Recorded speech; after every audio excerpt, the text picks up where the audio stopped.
Bueno, ahí, voy a ir pasando.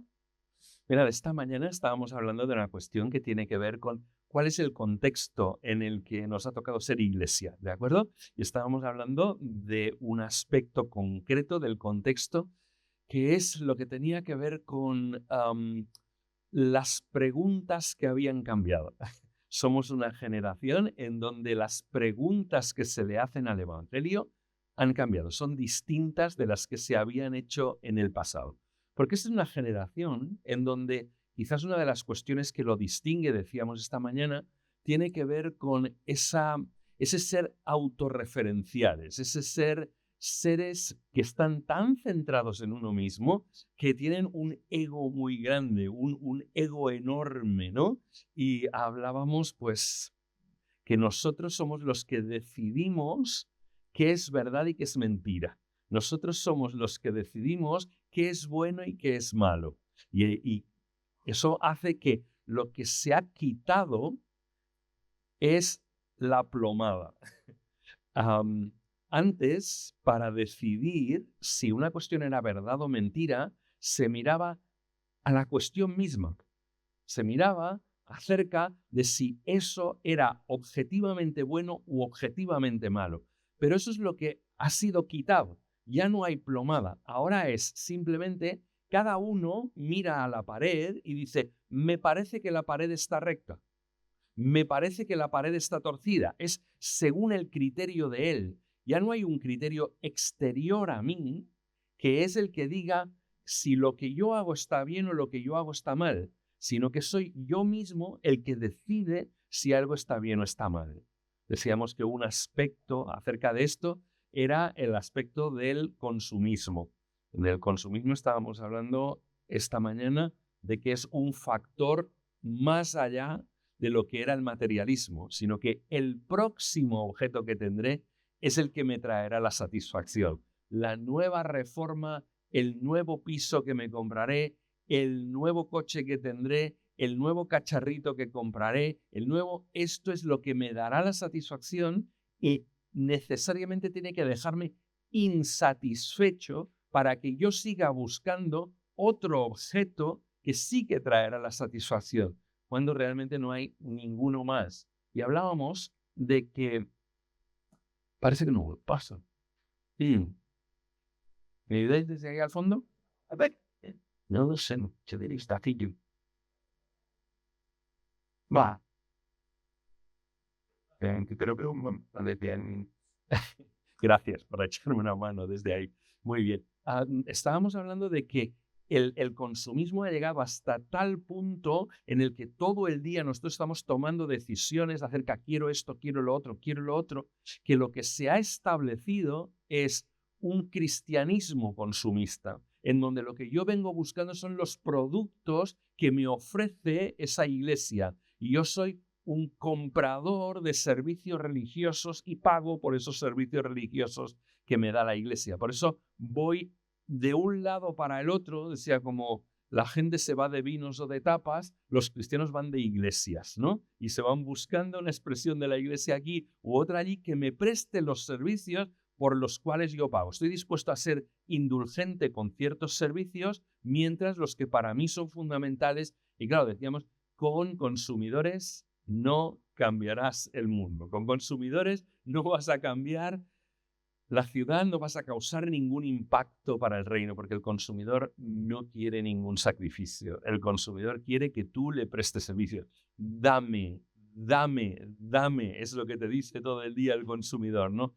Visítame cuando tenga una dificultad, atiéndeme en el sentido de que cuando yo tenga un problema en la vida, cuando pase por una crisis en la vida, cuídame, ¿no? Él está pensando en mí, ¿no? En sí mismo, en todo tiene que ver con él. Él no está pensando en la misión, porque la misión tiene que ver con salir de ti mismo, con dar tu vida, con buscar al otro, ¿no? Y él no está dispuesto a esto, porque esto no es lo que le atrae. Como él es consumista en el resto de áreas de la vida, cuando se acerca al Evangelio, se acerca a la iglesia, piensa que la iglesia también tiene que suplirle todas sus necesidades. Y en este sentido, él vive centrado en Él. Y decíamos que lo que distingue, estamos hablando de 2 de Corintios, capítulo 5 y versículo 15, que la clave de lo que es ser cristiano es aquel que ya no vive para sí, sino vive para aquel que murió y resucitó por Él. El centro de la vida ha sido desplazado. Del ego, del yo mismo, de todo para mí, ha sido desplazado a vivir para Cristo, a vivir para Él, ¿no? Esto es lo que distingue realmente a un cristiano. Si eres un cristiano centrado en que te presten servicios, en que la iglesia exista para proveerte para tus situaciones, la iglesia eres tú. Y como la iglesia eres tú, tú existes para los demás. El segundo de los grandes mandamientos es este, ¿no? Es vivir para la otra persona. Tú eres el tercero. Dios es el primero, los demás son el segundo, tú eres el tercero. Por lo tanto, desde esa perspectiva, tú vives para los demás. Si aún la iglesia existe para ti, si aún vives para que todos te presten servicios y tú estás tan enfocado en ti, tienes que plantearte tu nuevo nacimiento.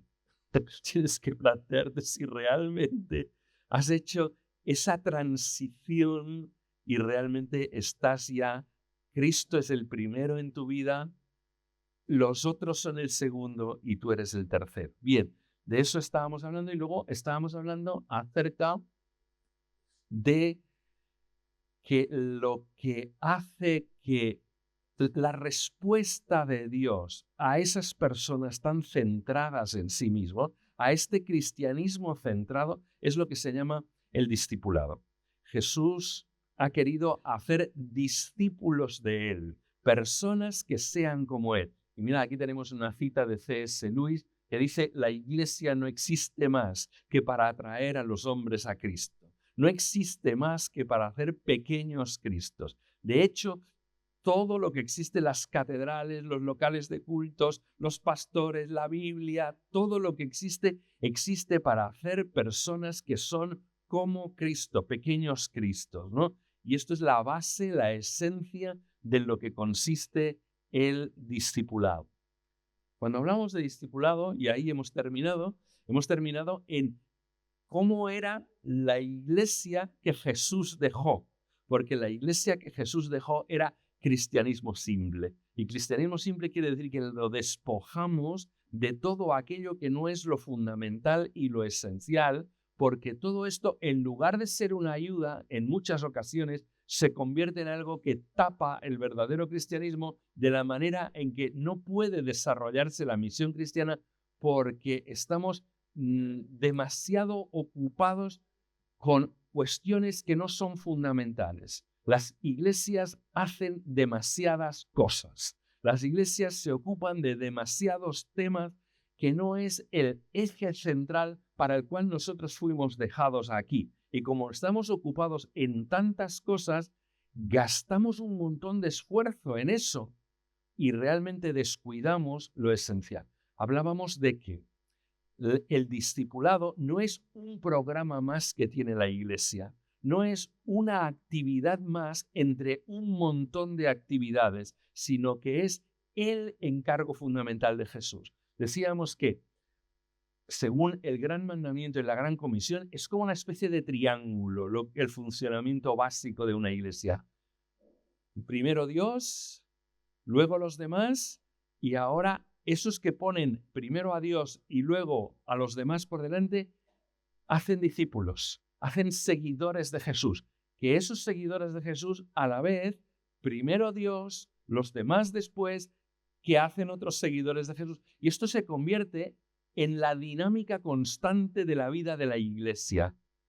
Y eso es lo que hace que nosotros seamos un movimiento de Jesús. Cuando esto funciona normalmente, somos el movimiento de Jesús. Y poníamos algunos ejemplos de lo ocurrido en China, lo ocurrido en algunos lugares donde se pone de manifiesto ese ADN misional que tiene la iglesia. Voy a seguir.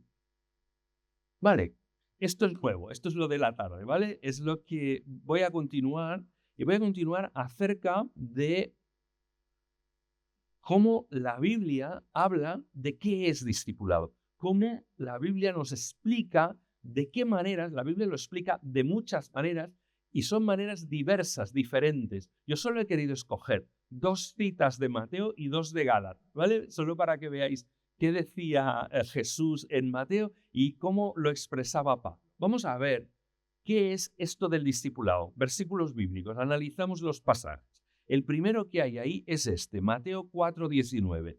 Y Jesús les dijo, seguidme y yo os haré pescadores de hombres. Mirad, este pasaje tiene 3 partes. Podemos dividir el pasaje en 3 partes. En la primera parte tenemos el seguidme. La segunda parte es y yo os haré.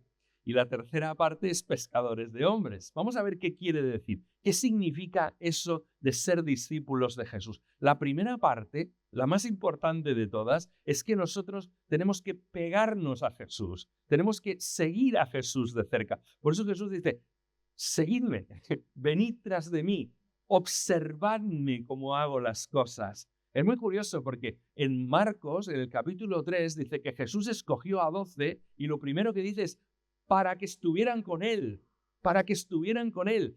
Y luego dice, y para enviarles a sanar y a expulsar demonios. Pero la primera parte de la que depende todas las demás es esta función clave de para que estuvieran con él. Es irreemplazable.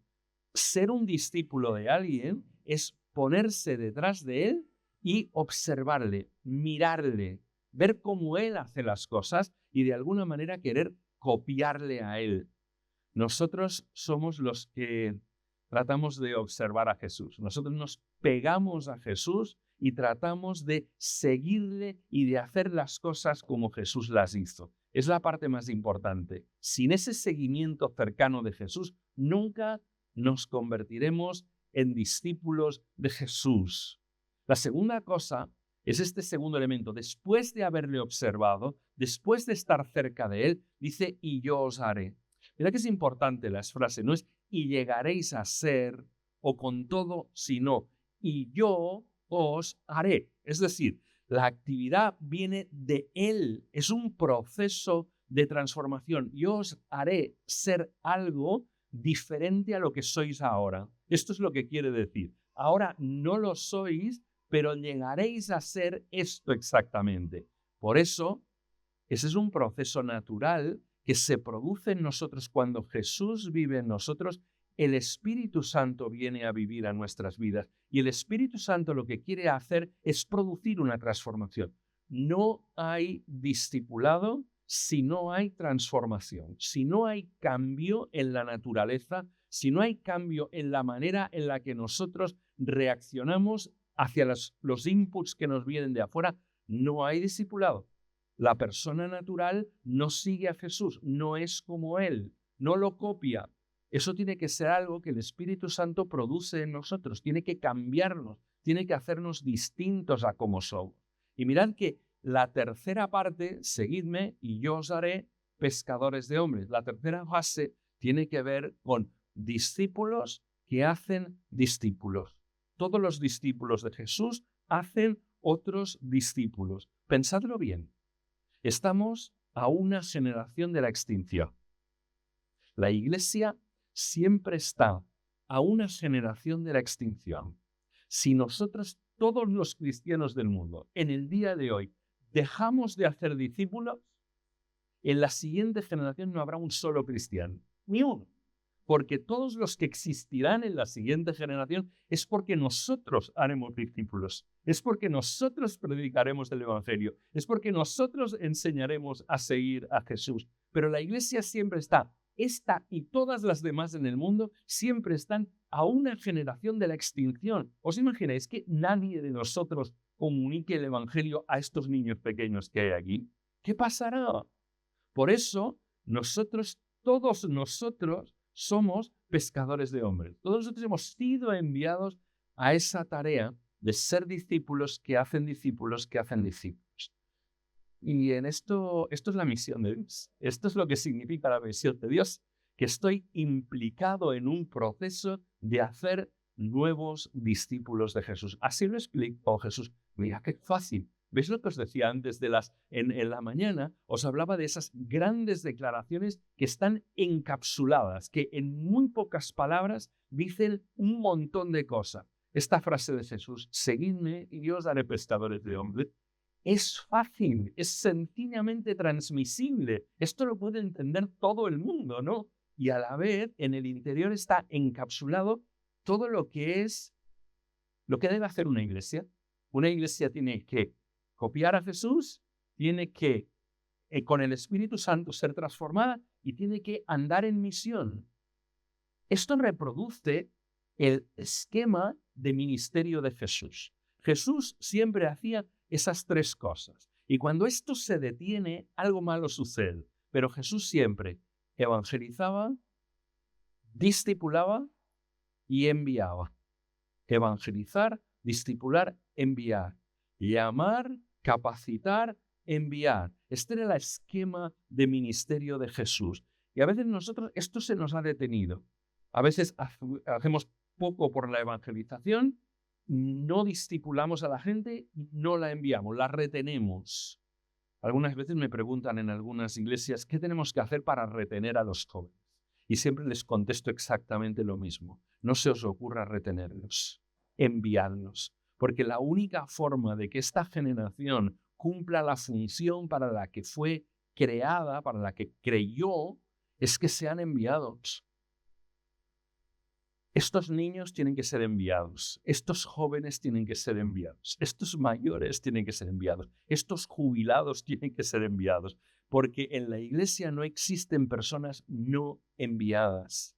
Jesús dijo en Juan capítulo 20, versículo 21, lo dijo en Juan capítulo 17, versículo 18, como el Padre me envió, así también os envío. Y os envío, no os envío yo, os envía el Señor Jesús. Como el Padre me envió, así también yo os envío. Entonces, esto no se puede detener nunca. Llamar, capacitar y enviar. Llamar, capacitar y enviar. La estructura de ministerio de Jesús. Evangelización, llamar, discipulado, capacitar, enviar, el envío de Jesús, la misión, ¿no? Y esto no tiene que detenerse nunca. No se os ocurra retener a nadie en la iglesia. Enviádlos a todos a la sociedad para que ellos transformen la sociedad y el mundo. Mira la segunda forma, la manera que lo explicó Jesús en Mateo capítulo 16 y versículo 24. Entonces Jesús dijo a los discípulos, tarea para los discípulos, escuchad bien, si alguno quiere venir en pos de mí, es decir, si alguno quiere ser mi discípulo, porque venir detrás de él en pos de mí es ser un discípulo de Jesús. Si alguno, se lo dijo a sus discípulos, si alguno quiere venir en pos de mí, niéguese a sí mismo. ¿Qué es negarse a uno mismo? ¿Qué significa negarse a uno mismo? Negarse a uno mismo tiene que decir, no es negarse al chocolate, no es negarse los cafés, es negarse a uno mismo. Lo que tengo que negar no son placeres, lo que tengo que negar es a mí yo al que tengo que negar. Y claro, eso significa decirte que no a ti. ¿Tú que quieres ser el centro del universo? En este planeta, en este momento, hay más de 8.000 millones de personas tratando de ser el centro del planeta. Destituirte a ti mismo de ese lugar, quitarte de en medio de ese lugar. No vivir para ti, sino vivir para Él. Esto es lo que es negarte a ti mismo. Es que en lugar de vivir y todas las cosas, esa referencia todo el tiempo a mí, ¿no? Esa referencia a yo y a ese individualismo radical, renunciar a esto. Yo no vivo para mí, decía Pablo, ¿no? Sino que vivo para Él, ¿no? Me he quitado de en medio. Eso es una cuestión que es muy importante. Si nosotros no nos quitamos de ahí en medio, Jesús no puede vivir en nosotros. Si yo ocupo el centro, Él no puede ocupar el centro porque ya está ocupado el centro. Si yo no hago lugar, no hago espacio para que Él gobierne mi vida, quien gobierna mi vida soy yo. Por lo tanto, Jesús lo explicaba de esta manera, niéguese a sí mismo. Y decía, tome su cruz y sígame. Uno no tomaba la cruz en aquel momento para ponérsela aquí en el cuello, sino uno tomaba la cruz solo para una cuestión, para ir a un lugar y morir. Y esto es lo que nos está diciendo. Si tú quieres salvar tu vida, la perderás. Pero aquel que pierde su vida por causa de mí, éste la ganará. Y nosotros tratamos de retener nuestra vida. Tratamos de retener el control. Tratamos de ocuparnos nosotros, de ponernos en el centro. Pero ser un discípulo es morir a ti mismo. Es decir, yo no quiero ocupar el lugar central. Yo no soy del altar, ¿sabéis? En las iglesias católicas que tienen un altar y la figura central, ¿no? Aquel a quien ha sido construido ese altar, lo ponen en el centro, ¿no? Nosotros tenemos que, en el altar de nuestra vida, tenemos que ocupar un lugar muy lateral en ese hogar. Y el lugar central tiene que ocuparlo el Señor y el lugar lateral tienen que ocuparlo las demás personas, pero nosotros tenemos que ser destituidos de ese lugar. Mirad cómo lo explica Pablo, ¿vale? Vamos a ver otra explicación diferente. Hijos míos, por quienes de nuevo sufren dolores de parto, fijaos la expresión, hasta que Cristo sea formado en vosotros. Es decir, yo ya os di a luz una vez, dice Pablo, pero ahora os estoy dando a luz por segunda vez, porque no voy a terminar mi trabajo no va a estar terminado, no cuando os convertisteis. Este no es el final de mi trabajo. El final de mi trabajo es cuando Cristo sea edificado en vosotros, cuando la gente os mire y vea a Jesús en vosotros. Este es el objetivo. ¿Cuándo termina un proceso de discipulado con alguien? Cuando él comienza a discipular a otras personas. Cuando él es un discípulo que hace otros discípulos. Entonces Cristo ha comenzado a ser formado. Porque este proceso de discipulado no se va a detener en ningún momento. No hay ningún momento en el que tú puedas decir, ya he terminado, ya soy como Cristo. Esto no va a suceder en ningún momento aquí, sino que aquí vamos a tener que estar constantemente en relaciones de discipulado. Yo necesito relaciones de discipulado en todos los momentos de la vida. Miradlo bien. No digo que estoy discipulando a alguien, sino que estoy utilizando intencionalmente otra terminología. Estoy utilizando la terminología de yo necesito estar en relaciones de discipulado siempre, porque cuando no estoy en relaciones de discipulado, no estoy cumpliendo mi llamamiento, pero es que además mi crecimiento personal se está frenando, porque necesito ser discipulado en todo momento. Por eso, el discipulado no es un periodo de tu vida, no es un trozo de tu vida, no es un momento cuando te convertiste y eras un joven cristiano, o si en ese momento no se hizo, lo haces después, pero has tenido unas clases de discipulado y se terminó el trabajo. ¿No es esto lo que plantea Pablo? Hasta que Cristo sea formado en vosotros, mientras estoy con dolores de parto, hasta que Cristo sea formado. Mirad la última de las citas, Gálatas capítulo 5 y los versículos 22 y 23. Mas el fruto del Espíritu Santo es amor, gozo, paz, paciencia, benignidad, bondad, humildad, fidelidad, mansedumbre, dominio propio. Contra tales cosas no hay. Observad bien, aquí Pablo hace un ejercicio gimnástico con la gramática, porque dice que el fruto del Espíritu Santo, observad bien que no dice los frutos del Espíritu Santo, sino que habla de el fruto del Espíritu Santo. Y cuando habla del fruto del Espíritu Santo, añade 9 características. Las características no son el fruto es otro. Esas son las características que tiene el fruto del Espíritu Santo. El fruto del Espíritu Santo es uno, porque el fruto del Espíritu Santo es el carácter de Cristo. Solo el carácter de Cristo es el que refleja amor, gozo, paz, paciencia. Esto es lo que está describiendo su carácter. Y lo que Él quiere hacer es decir, cuando el Espíritu Santo está en mí, ese árbol que es el Espíritu Santo produce un solo fruto, y ese fruto que produce ese Espíritu Santo, ese árbol del Espíritu Santo, es el carácter de Cristo. Esto es a lo que Él está empujando mi vida, a que yo sea más y más conforme al carácter de Cristo. A veces no entiendes, a veces no entiendo por qué el Señor me lleva por este lado o me lleva por el otro. ¿Por qué el Señor permite en mi vida ciertas circunstancias? ¿Cómo el Señor permite circunstancias duras y difíciles en mi vida? Y la respuesta es porque Él está formando el carácter de Cristo en tu vida. Esto es lo que Él está haciendo. Si sientes que el Espíritu Santo trata muy duro contigo, piensa cómo el Espíritu Santo trató a Jesús. ¿Vale? Es fácil. A Jesús le llevó a la gloria, pero no sin la cruz. Primero la cruz, luego la gloria. No la gloria sin cruz. Y a nosotros, que quiere ser hecho a la imagen del Espíritu Santo, quiere llevarnos a la gloria, pero a través de la cruz. Por eso siempre que el Espíritu Santo está obrando en tu vida para producir amor, tiene que apretar. Para producir gozo, tiene que producir situaciones difíciles en tu vida. El gozo no es porque todo te va bien. El gozo es porque estás centrando tu vida en aquel que siempre es motivo de mayor gozo.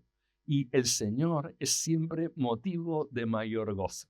Cuando digas, no tengo nada en que gozarme aquí, mírale a Él, porque Él siempre es motivo de mayor gozo. Por lo tanto, esto es lo que el Espíritu Santo está tratando de producir en tu vida.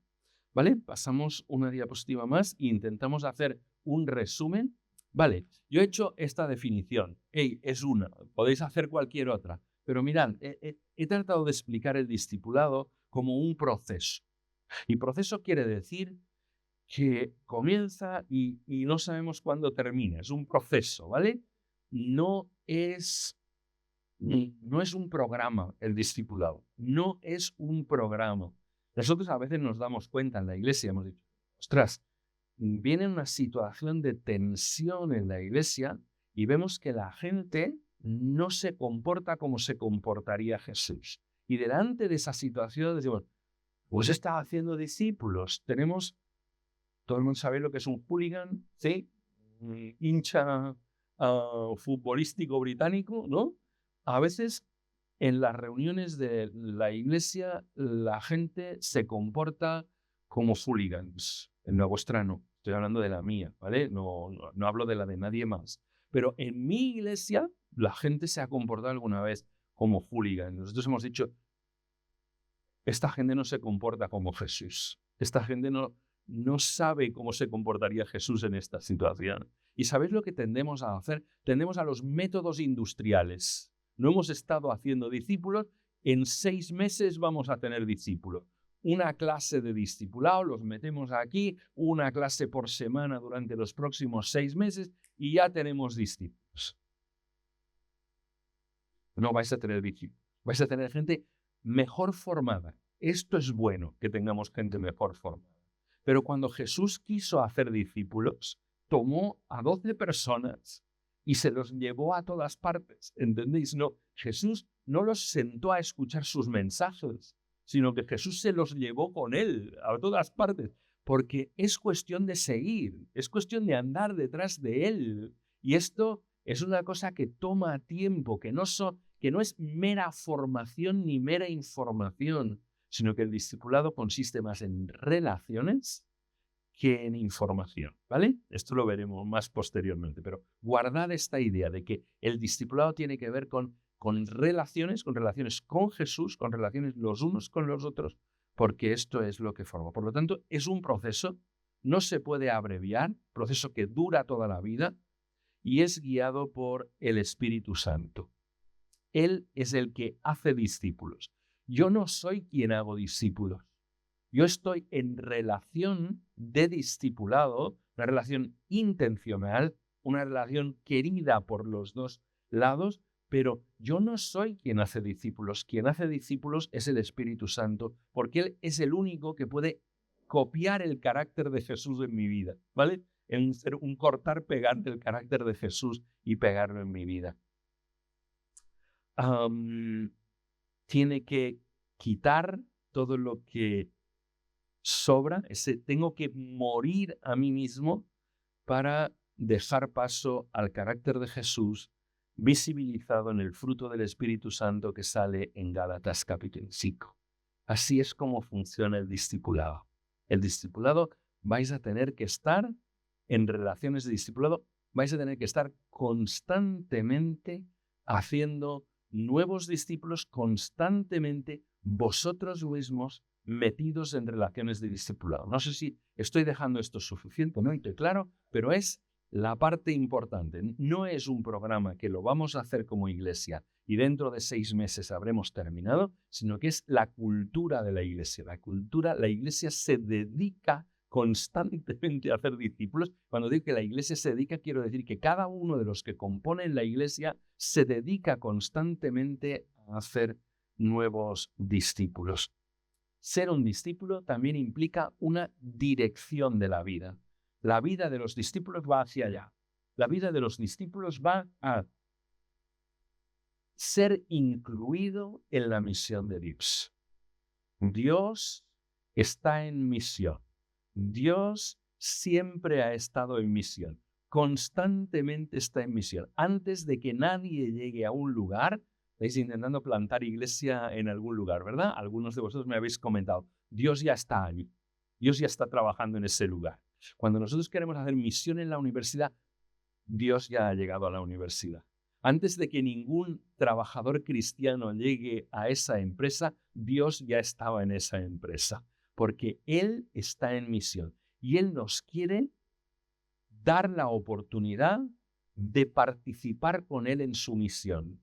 Él sigue estando en misión, Él no se va, Él va adelante, pero nos permite seguirle en la misión y ser el instrumento que Él va a usar para hacer esa misión.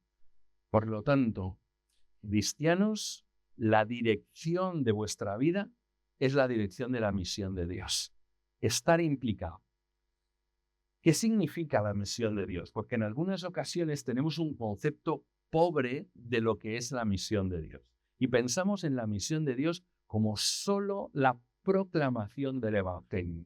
Pero la misión de Dios es proclamación más demostración del Evangelio. Y cuando hablo de demostración, quiere decir que mi vida tiene que mostrar cómo se comportaría Jesús en ese lugar, en ese momento. Y eso es complejo, porque nosotros a veces pensamos que con comportarnos bien es suficiente, pero Jesús, cuando estuvo en la tierra, no solo se comportó bien, sino que Jesús estaba aquí en la tierra con un objetivo, que es venir a reparar, a reconstruir, a regenerar todo lo que el pecado echó a perder. ¿Entendéislo bien? ¿Qué echó a perder el pecado? La primera cosa que echó a perder el pecado fue mi relación con Dios. La relación de cada persona con Dios está rota. Pero el pecado echó a perder otras cosas. El pecado echó a perder mi propia vida. Yo soy un ser roto en muchos aspectos, no solo espiritualmente, sino soy un ser emocionalmente roto, a veces físicamente roto. Y el Señor ha venido a reparar las cosas que el pecado echó a perder dentro de mí mismo. Pero es que el Señor ha venido a reparar también las relaciones rotas desde lo más íntimo en nuestras familias. Y el Señor quiere venir a restaurar relaciones rotas dentro de nuestra familia, pero también en la sociedad en general. En el sitio donde Dios me ha puesto, hay relaciones rotas, hay injusticias sociales en el sitio donde Dios me ha puesto. En vuestro entorno hay injusticias sociales y nosotros estamos ahí para reparar esas injusticias sociales.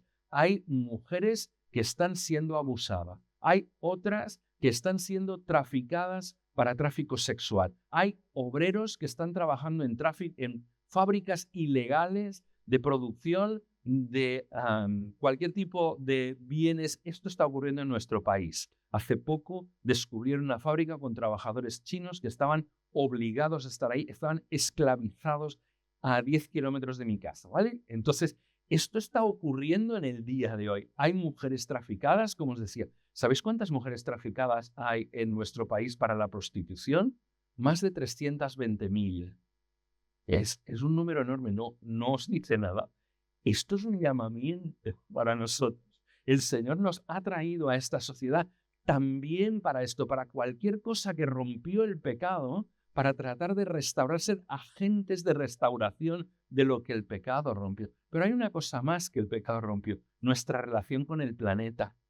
Y estamos, en lugar de tomar cuidado de la creación, estamos a veces participando en la destrucción del planeta, o no estamos tomando nuestro lugar en ese sitio en el que el Señor nos ha puesto. Por lo tanto, una dirección es la misión de Dios. Y la misión de Dios es amplia, es la proclamación del Evangelio, pero también es la restauración de todo lo que el pecado echó a perder. La vida cristiana es apasionante, porque no es solo así, sino que la vida cristiana es así. La vida cristiana contiene un montón de aspectos y cada uno de nosotros hemos sido llamados a participar de la restauración de todo lo que está roto por el pecado.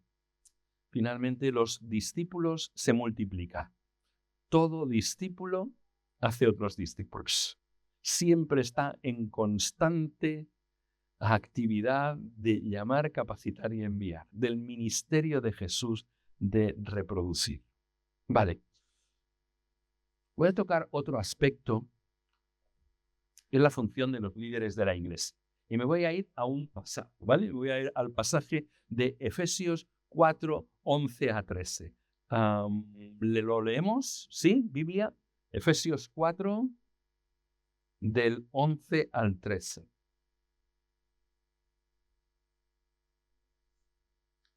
Vale. Leo. Esto está dentro de un pasaje en el que está hablando de la unidad de la iglesia. Desde el versículo 1 del capítulo 4 hasta el 16 va a estar hablando. Pablo aquí habla de las dos características que nos permiten distinguir la nueva humanidad de la cual él habla en los capítulos anteriores. Y dice que para descubrir la nueva humanidad, vosotros sabréis quién es esa nueva humanidad, la iglesia, porque presenta dos características: la unidad, primera característica, y la santidad, segunda característica, a partir del 17, del versículo 17. Esto está en la parte que habla de la unidad de la iglesia, ¿vale? Leo.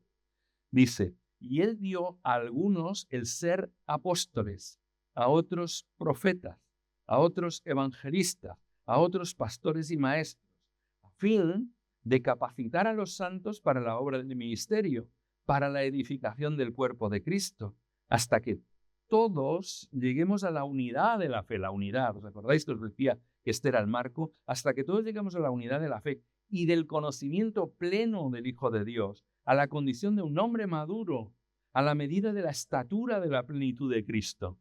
¿Vale? ¿Desgranamos? Vale, existen diferentes dones y diferentes ministerios. Aquí nos habla acerca de 5 ministerios. Y los ministerios son apóstoles, profetas, evangelistas, pastores y maestros. Nosotros tendemos a veces a decir que de estos 2 se han perdido y 3 quedan, ¿vale? Yo creo que no, ¿vale? Creo que los 5 están presentes en el día de hoy. Para entenderlo un poquito, podemos pensar en cómo lo presentaba John Stott, ¿vale? John Stott lo que decía es que hoy en día no existen apóstoles en el mismo sentido que Pedro y Juan lo fueron. Esto supongo estamos todos de acuerdo, que los apóstoles, para poner la base de la fe, solo fueron 12 y luego no hay más, ¿no? En el día de hoy no existen profetas en el sentido del Antiguo Testamento, en el que recibían una revelación directa de Dios y la escribían. Esto no existe. Pero fijaos una cosa, en la que estos 5 ministerios es común a los 5. Y lo que es común a los 5 es que son ministerios de la palabra. Los apóstoles, los profetas, los evangelistas, los pastores y los maestros trabajan todos con la palabra. En el día de hoy no existen apóstoles como aquello, pero existen ministerios con características apostólicas. Hoy en día no existen profetas como existían en el Antiguo Testamento, pero existen ministerios de la palabra con características proféticas. Y claro, de esta manera también decimos que existen ministerios con características evangelísticas, con características pastorales y con características de maestro. La función de esos líderes, estoy en el versículo 12 ahora, es el liderazgo capacitador. Y aquí nos está dando una clave fundamental. A veces tenemos a nuestros mejores líderes ocupados en montones de horas de administración.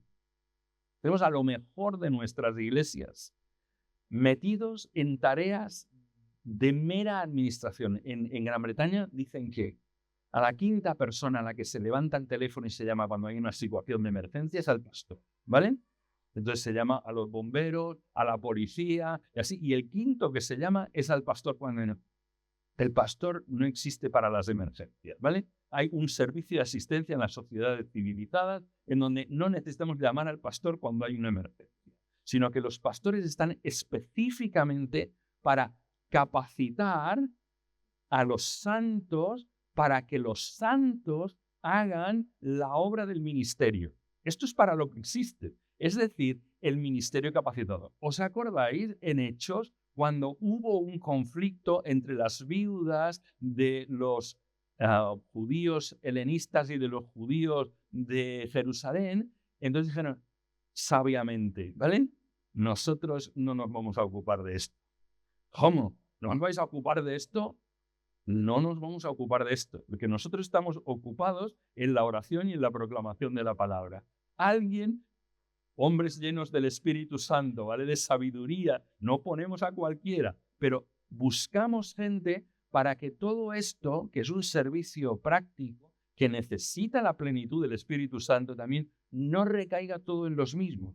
Porque si nosotros nos liberamos a esas personas para capacitar santos para la obra del ministerio, a esos 5 dones no les capacitamos, no les abrimos espacio, nos estamos perjudicando a nosotros mismos, porque no hay quien capacite a los santos para la obra del ministerio.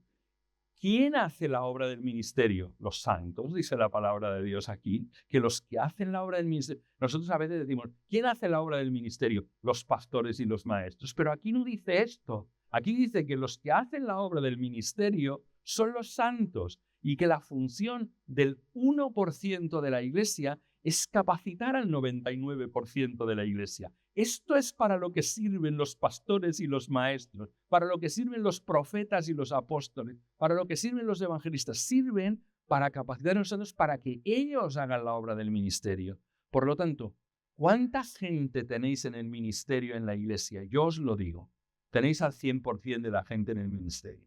Cada uno de ellos tiene su ministerio y el ministerio de cada uno de ellos, la mayoría de ellos no está en el interior de este local, no está en los alrededores del local de la iglesia, sino a los lugares donde Dios les ha enviado.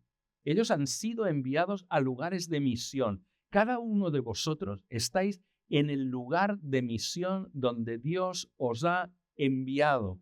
Ese es vuestro lugar específico en el que tenéis que estar. Y la función de vuestros líderes es capacitaros para estar allí.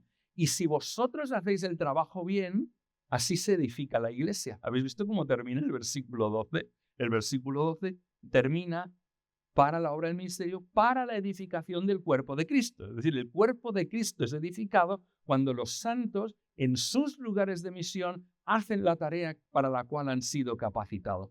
No sé si me explico, porque a veces parece que la función de los líderes de las iglesias es ir buscando aquí a ver cómo rellenamos el grupo de alabanza, cómo rellenamos las clases de escuela dominical, cómo rellenamos el programa de jóvenes, cómo rellenamos... Esto no es la función principal. La función principal del liderazgo es capacitar santos para que los santos hagan la obra. El ministerio del 1% es capacitar al 99% para hacer el ministerio que Dios le dio a ese 99%. Porque cuando eso se produce el versículo 13. Es decir, en que todos lleguemos a la unidad de la fe y del conocimiento pleno del Hijo de Dios. La unidad de la iglesia se produce cuando esto funciona bien, porque ahí llegamos al conocimiento pleno del Hijo de Dios. Esta es la unidad de la iglesia, llegar al conocimiento pleno del Hijo de Dios. Ahí la iglesia está unida, cuando todos tienen ese conocimiento pleno, y ese conocimiento es experimental, porque mira cómo sigue el versículo 13. Dice, a la condición de un hombre maduro a la medida de la estatura de la plenitud de Cristo. Pues esto es lo que estamos haciendo en la iglesia, es hacer discípulos de Jesús, llegar a ser ese hombre, esa mujer madura que de alguna manera está reflejando la plenitud del Hijo de Dios, está reflejando la plenitud, la estatura de ese hombre perfecto que es Cristo. Así es como debe funcionar una iglesia. Esto es para la función de cómo tiene que continuar dentro de la iglesia. Os dejo un ejercicio en amarillo. ¿Cuáles son las expectativas que proyectamos sobre los líderes? En muchas ocasiones proyectamos expectativas que no son las correctas. Atiéndame, cuídeme, vigíleme, haga esto por mí. Ellos son capacitadores de santos. Si no te capacitan para hacer el ministerio al cual el Señor te llamó, haz el favor de protestar. Pero no protestes cuando se te estropea el grifo del lavabo. Llama al fontanero, ¿vale? No llames al pastor, llama al fontanero para reparar el grifo del lavabo. Ellos existen para capacitar santos para la obra del ministerio. Termino con este punto de acá, ¿vale? Antes me preguntaba un hermano, ¿cómo se hacen discípulos? ¿Vale? Os voy a dar 4 principios rápidos sobre cómo se hacen discípulos. Hay 4 cosas fundamentales si queréis trabajar en hacer discípulos. Primera cosa, las relaciones es la herramienta que acostumbra a utilizar el Espíritu Santo para hacer discípulos. Cuando Jesús quiso hacer discípulos, se los llevó con él, los tenía todo el tiempo al lado, les hablaba todo el día. Cada vez que pasaba una circunstancia, él les explicaba esa situación. Cuando él contaba una parábola, aparte cogía a esas personas y decía, he querido decir esto, esto, esto y esto. Cuando yo decía aquello, yo quería decir esto. Esto es la situación, llevárselos con él a todas partes, porque las relaciones son mucho más transformadoras que la mera información. La información transforma poco, las relaciones es el instrumento del Espíritu Santo para producir transformación. Veréis que he puesto aquí a Antonio Stradivari. ¿Alguien sabe quién era este señor Antonio Stradivari? Señor que fabricaba violines, ¿verdad? Antonio Stradivari era casi analfabeto. Hoy en día tenemos Stradivari, quedan unos 500 de Stradivari, ¿vale? Hoy en día tenemos herramientas para analizarlos como nunca hemos tenido antes. Tenemos unas herramientas brutales. Sabemos qué utilizó, qué pigmentos, qué tratamiento de la madera. Lo sabemos todo. ¿Y sabéis una cosa? No podemos fabricar un Stradivari. Nadie es capaz de fabricar un Stradivari. Él no hizo ningún manual de cómo se fabrica un Stradivarius. ¿Sabéis cómo transmitió a los siguientes? Se los puso aquí al lado del codo. O sea, se pule así, ¿vale? Se pule así. Y aquí, para dar este barniz, vamos a hacer el barniz así, ¿vale? Removiendo así estos elementos que le he puesto aquí. Nosotros tenemos que volver a recuperar la idea de que discipulado no son solo reuniones, sino que discipulado es llevarme a la gente y que copien lo que se ve de Cristo en mí, ¿vale?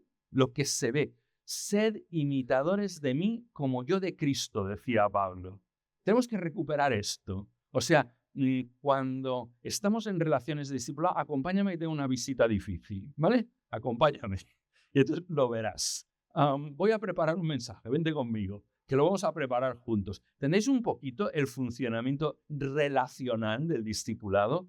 No solo clases, no solo información, sino relaciones, ¿vale? Y mirad lo que lo pongo ahí, entrar en una relación de discipulado, no discipular. ¿Por qué no hablo de discipular a otro? Porque yo también necesito ser discipulado. Yo voy a seguir necesitando ser discipulado el resto de mi vida, hasta el día que pase a la presencia del Señor. Por lo tanto, no soy el que está aquí arriba, que discipula al que está aquí abajo, sino que soy un discípulo de Jesús que tiene una relación de discipulado con otro discípulo de Jesús. Y he aprendido mucho en relaciones de discipulado donde había una diferencia de edad enorme. Y esos jóvenes me han enseñado un montón de cosas a mí. Y yo espero haberles enseñado alguna cosa más de Jesús a través de mi vida. ¿Vale? Segunda cosa, segundo elemento. Primer elemento, las relaciones son clave. El segundo elemento es el elemento de la presencia de la verdad. Todos nosotros, para ser discipulados, tenemos que ponernos debajo de la verdad, ¿vale? Y eso significa que delante de cada situación yo me voy a preguntar cómo actuaría Jesús en esta situación. ¿Qué historia hay en la Biblia que esté contando algo acerca de la situación que tú y yo estamos pasando? Por lo tanto, constantemente yo tengo que hacer referencias a la Escritura. Si en mi vocabulario no está saturado de Escritura, yo voy a enseñar lo que yo pienso. A un discípulo no le interesa lo que yo pienso. El discípulo no debe ser hecho a la medida de mí, debe ser hecho a la medida de él, de Jesús. Por lo tanto, yo tengo que enseñarle qué es lo que pensaba Jesús en esta situación. ¿Qué haría Jesús en esta situación? No qué haría Jaume, ¿qué haría Jesús en esta situación? Y para esto tenemos que estar sometidos los dos, los tres, los cuatro, en una relación de discipulado, sometidos a la verdad. Por eso mucha gente, alguna vez, las personas preguntan, ¿qué material uso? Y yo he usado varios materiales. Están bien los materiales. Si usáis un material, aseguraros de una cosa, que sea muy rico en escritura, que el propio material esté saturado de escritura. Últimamente, ¿sabéis lo que hago? Usar pura Biblia, nada más que esto. No utilizo nada más después de haber utilizado bastantes materiales, porque me parece que es tan rico, o sea, hacer un evangelio con una persona, estudiarlo juntos, es brutal, porque nos interpela a los dos, ¿no? Es algo que salimos de ahí diciendo, tengo que hacer cosas diferentes, tengo que hacer cosas distintas a las que hacía. Y esto es lo que me hace avanzar y progresar. En tercer lugar, esto es lo más difícil. Se llama rendición de cuentas. Y digo que es lo más difícil porque nosotros, los españoles, no estamos acostumbrados a esto. No forma parte de lo que nos han enseñado a hacer. Yo recuerdo un presidente del gobierno español que cuando aprobaron la ley de que no se podía fumar en el interior de los bares y los restaurantes, respondió así: nadie tiene que decirme a mí lo que yo tengo que hacer. ¿Entendéis? O sea, ni siquiera la ley era suficiente para un expresidente del gobierno, porque él estaba por encima de la ley, ¿entendéis? No, hijos, no. Esto no funciona. Todos nosotros tenemos que estar debajo de la palabra y para ayudarme a avanzar necesito otras personas que me ayuden a ver que me ayuden a ver mis fallos donde yo no soy capaz de verlo. Hay en muchas situaciones en las que todos vosotros estáis viendo un fallo mío y yo soy en esta sala el único que no lo está viendo. Y no tengo nadie que me quiera lo suficiente como para decirme, chao, no estás bien en esto. Esto no es correcto. Por lo tanto, en una relación de discipulado, lo que yo hago con las personas de la relación de discipulado es decirles, por favor, si hay algo en mi vida que no está funcionando bien, por favor, decídmelo. Os lo pido expresamente. Os pido que por favor me digáis que no está bien. Por lo tanto, mirad, si es complicado, pues está aquí la palabra accountability, porque es tan complicado para nosotros que ni siquiera tenemos palabra. Los ingleses tienen una palabra. Nosotros tenemos que utilizar tres. Rendición de cuentas, porque es tan extraño para nosotros. Pero tenemos que aprender, cuando estás en una relación sometido a la palabra y le pides a otras personas que te ayuden a rendir cuentas, el crecimiento es rápido. Es como meter a alguien en un invernadero, porque aquello crece realmente rápido a la gente. Si se niegan a hacer esto, no pasa nada, pero crecerás mucho más lento. Crecerás mucho más lento. No verás lo que el Señor quiere hacer en tu vida. Finalmente, el último aspecto es que el discipulado tiene que abarcar todas las áreas de la vida.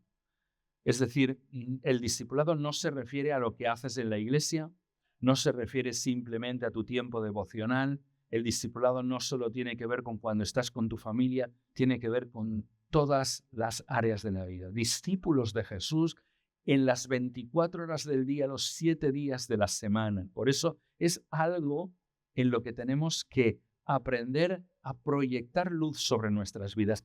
¿Qué tal discípulo estoy siendo en la sociedad? ¿Qué tal discípulo estoy siendo en mi lugar de trabajo? ¿Qué tal discípulo estoy siendo en la universidad? ¿Qué tal discípulo estoy siendo? Y esto tiene que abarcar todas las áreas porque Dios no quiere que yo sea igual que Jesús aquí y ahí no.